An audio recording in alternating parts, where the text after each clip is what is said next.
Mapagpalang araw po sa ating lahat. Ako po si Emmanuel O. Alejandre. Ito po ang aking daily devotion para sa ngayong August 24. And for today, we are going to talk about living a life of holiness. No? And makikita po natin ito sa John chapter 2 verse 13 to 21. Na nagsasabing, malapit na ang Pasko ng mga Hudyo kaya pumunta si Jesus sa Jerusalem. Nakita niya sa templo ang mga nagtitinda ng mga baka, tupa at kalapati at ang mga namamalit ng salapi. Kumuha siya ng lubid at ginawa itong panghagupit at ipinagtabuyan niyang palawas sa mga nagtitinda, pati na ang mga baka at tupa. Isinabog niya ang mga salapi ng mga namamalit ng pera at pinagtataob ang kanilang mga mesa.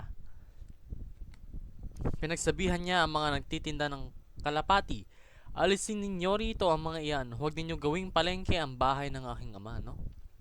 Naalala ng kanyang mga alagad ang sinabi sa kasulatan, ang malasakit ko sa iyong bahay ang tutupok sa akin. So, ito daw po yung isa sa mga instances na kung saan nagalit ang ating Panginoong Hesukristo dahil nilapastanganan ng mga tao sa Jerusalem yung templong ibinaalay para sa bahay ng ng ating ama, no. So, naturally, he was very enraged. So, ang ginawa po niya, kumuha siya ng lubid and pinagpapalu-palo niya po upang magsilayasan yung mga taong nagkasala, no? And to continue, sumagot si Jesus, gabain ninyo ang templong ito, at sa loob ng 3 araw ay muli ko itong tatayo. Sinabi ng mga Hudyo, 46 na taong ginawa ang templong ito at itatayo mo sa loob lamang ng 3 araw.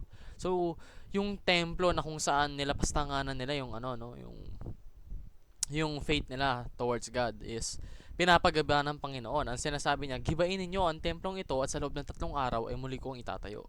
Ngayon nagtaka sila kasi it was a big temple, no? And sabi nga rito, 46 na taon yung ginugol na oras upang matayo ng mga Hudyo yung templong yun. Tapos Jesus claims to only do it for 3 days. Pero yung templong tinutukoy po ni Jesus dito, yung kanyang katawan, no? And dahil nga po sa phrase na to, matututunan talaga natin na the temple points to the body of Christ. Kung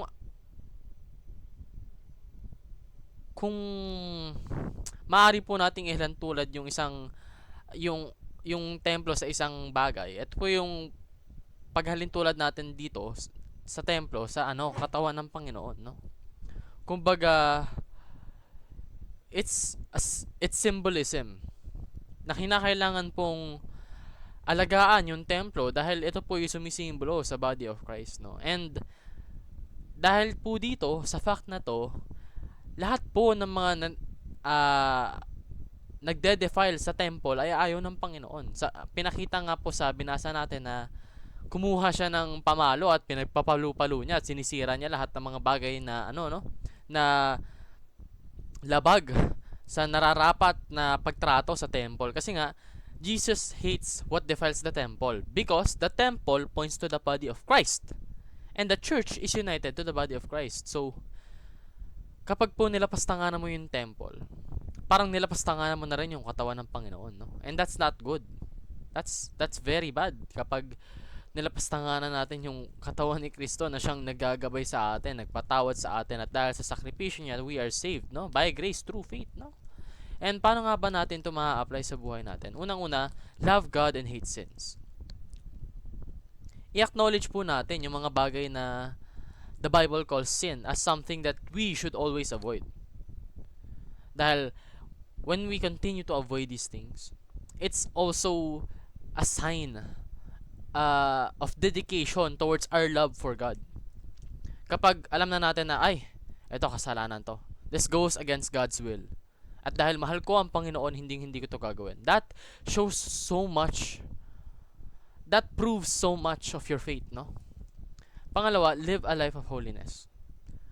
Alam mo yung mga bagay na maaaring magpalayo sa iyo sa Panginoon, pero alam mo rin yung mga bagay na makakapagpalapit sa iyo sa Kanya. And ano nga ba yun? Ito yung mga bagay na nagpapakita na punong-puno ka ng holiness, na nagpapakita na tunay ng binago ka ng Panginoon at ginagabayan ka niya sa bawat desisyon ng buhay mo dahil you exude that aura, no? So, live a life of holiness. And lastly, long for the presence of God. Hindi po dapat tayo naghahanap ng kung ano-anong presensya bukod sa presensya ng Panginoon. Kasi yung presensya ng Panginoon, yan ang gagabay sa atin. Yan ang poprotekta sa atin. Yan ang maaari nating gamitin, panghawakan sa kabuuan ng ating buhay. And even in the afterlife, no? Lagi po nating tatandaan, ang lahat ng mga nananampalataya ng tunay at tapat sa Kanya will live a everlasting life. So yun lamang po ang aking daily devotion. Maraming salamat po sa pakikinig. Pagpalain po tayong lahat and let us all give glory to God.